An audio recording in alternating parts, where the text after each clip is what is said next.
Hi, everyone. Welcome to this episode where we're diving into a topic that's personal, powerful, and often misunderstood: adolescence and hygiene. It isn't just about soap and showers, it's about growing up physically, emotionally, and socially.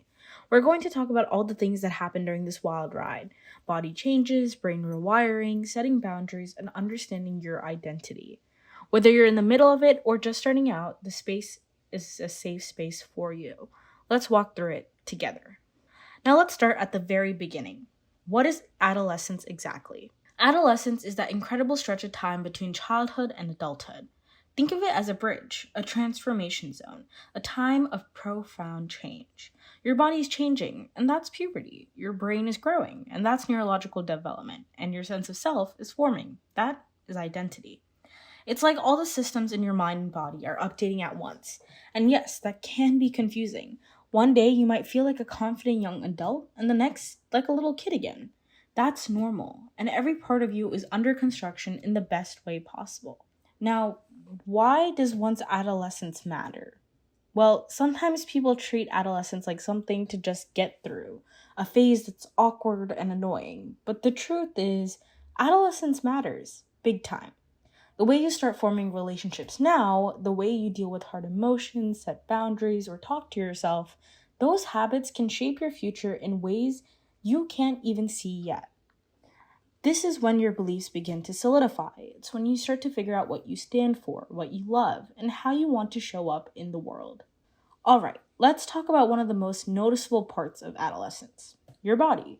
Puberty is no joke, and you might suddenly grow several inches, notice acne, develop curves or muscles, get body hair in new places, or experience your period or voice cracking.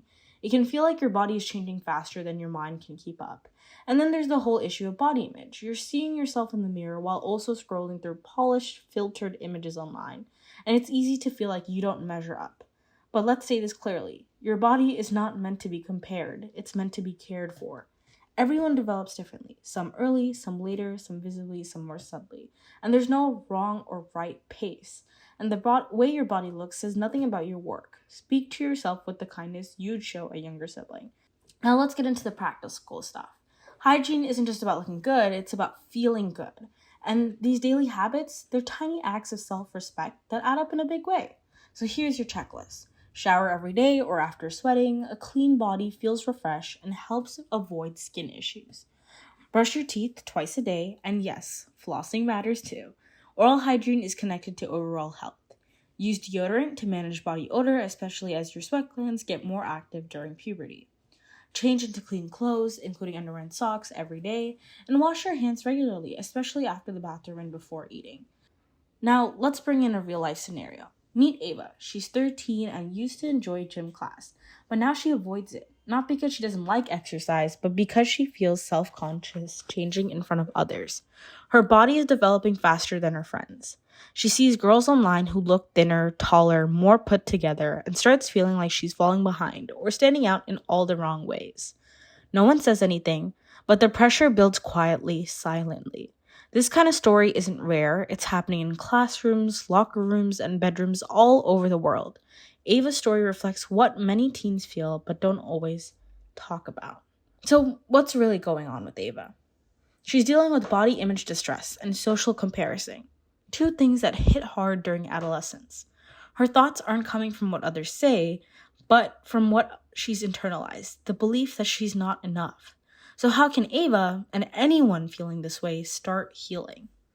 1. Unfollow accounts that make you feel inadequate and follow creators who celebrate diverse bodies. Each day, write down 3 things you appreciate about yourself when it does, and not just how it looks.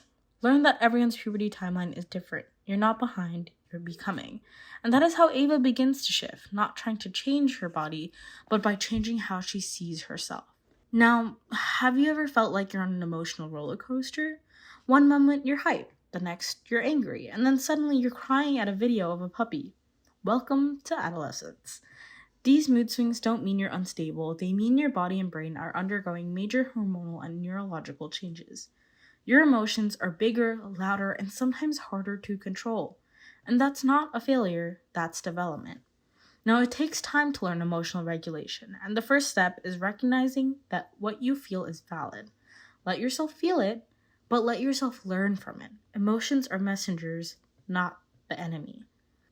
Now, let's zoom in on your brain for a minute. Your amygdala, the emotion center, is in high gear. That's why you might feel super reactive or overwhelmed sometimes. At the same time, your prefrontal cortex, responsible for impulse control, planning, and decision making, is still maturing. It's like your brain is a car where the gas pedal works really well, but the brakes are still being installed. A little scary. So, yeah, sometimes you make decisions you later regret. That doesn't make you irresponsible, it makes you a human being in process. And the biggest thing is learning from it. Give yourself permission to learn. You're not supposed to be perfect, you're supposed to be growing and be committed to growing. And lastly, identity. Adolescence is the time when the question, who am I, moves from background noise to the main soundtrack of your life. You might start questioning your values, beliefs, culture, sexuality, gender, or even your dreams. That can feel terrifying, exciting, a whole overwhelming amount of emotion. But identity is not a test you have to pass, it is a journey you get to walk. You are allowed to shift, explore, and change your mind. You are allowed to be in progress. This is your time to try things on, to experiment with ideas and identities. And no matter what others say, your journey is yours to own. You don't have to define yourself in a sentence, just keep asking honest questions. Now, school can even feel like a never-ending checklist. Exams, grades, extracurriculars, college apps, add family expectations on top, and it's a heavy load. Maybe you're trying to make your parents proud. Maybe you feel like if you don't succeed, you're letting everyone down. But here's the thing. Your worth isn't tied to a number on a report card. Ask yourself, am I doing this to grow or just to keep up? If the answer is the latter, pause. You deserve rest. You deserve to feel supported. But motivate yourself in positive ways to get a good number, but for yourself. Pressure is a part of life, but it doesn't have to ruin your life. Now, friendships during adolescence are like rivers. They flow, change course, and sometimes dry up. You may outgrow people, or they might outgrow you. And that's okay, and that is normal. You're changing, and so are they, but it can hurt. It can leave you feeling lost. It can leave you feeling in pain. And then there's, of course, peer pressure. Wanting to belong is human, but belonging doesn't mean shrinking yourself. If someone pressures you to do something you're not okay with, that's not your friend. You don't need to be everything to everyone. Prioritize the friendships where you can be your full, unfiltered self, feel appreciated, and appreciate just as much back. Now let's name some of these common struggles teens face. Academic stress, constantly trying to meet deadlines and expectations, loneliness, even when surrounded by people, body image issues, feeling uncomfortable in your own skin, anxiety or self-doubt, that voice in your head saying not good enough, comparison on screens, feeling like everyone's doing better than you. These aren't small things, they're real, and they affect your mental health. If you felt any of these, you're not weak, you're not alone. Talking about it is the first step towards healing. Now, when stress builds up, we all reach for something to cope, but not all coping methods and tools help in the long run. Let's look at the difference.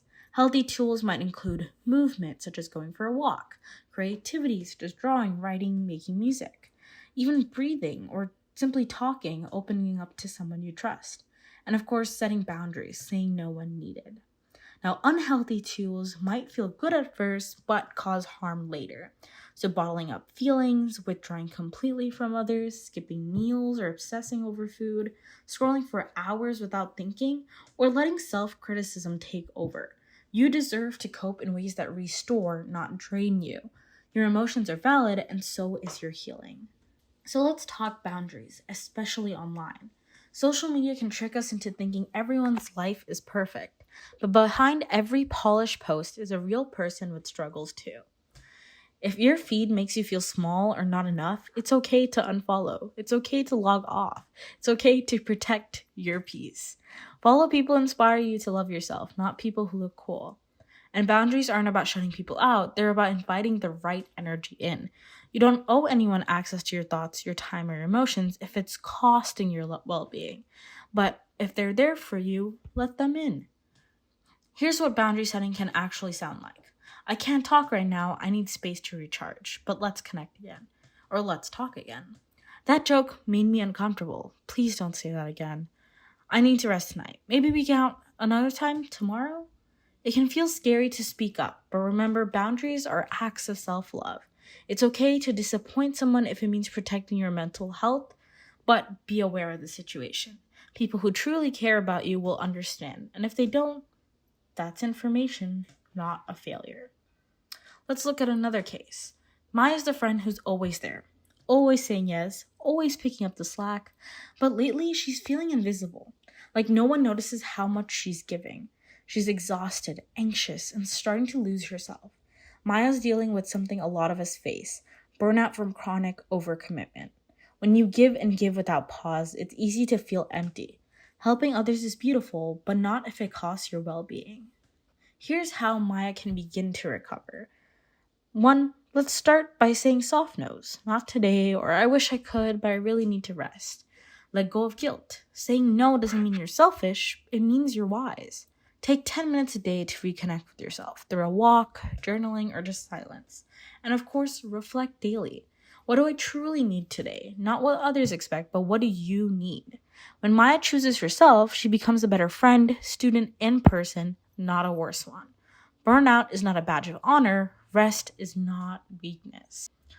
Now, there's a powerful truth to remember. Some things are in your control and some aren't.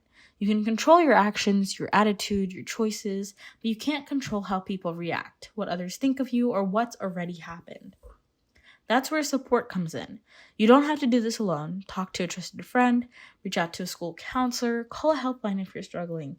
Support doesn't mean you're broken, it means you're brave enough to heal with help. Now, before we wrap up, I want to leave you with a reflection. What's one thing you've learned about yourself through adolescence so far? Take this as your exit ticket for today. Maybe you've realized you're more sensitive than you thought, and that's a strength. Maybe you've discovered how resilient you are, even when life gets hard. Whatever it is, write it down and say it out loud. This phase isn't about having all the answers, it's about learning to ask the right questions and trusting yourself as you grow. You're not behind, you're right where you need to be.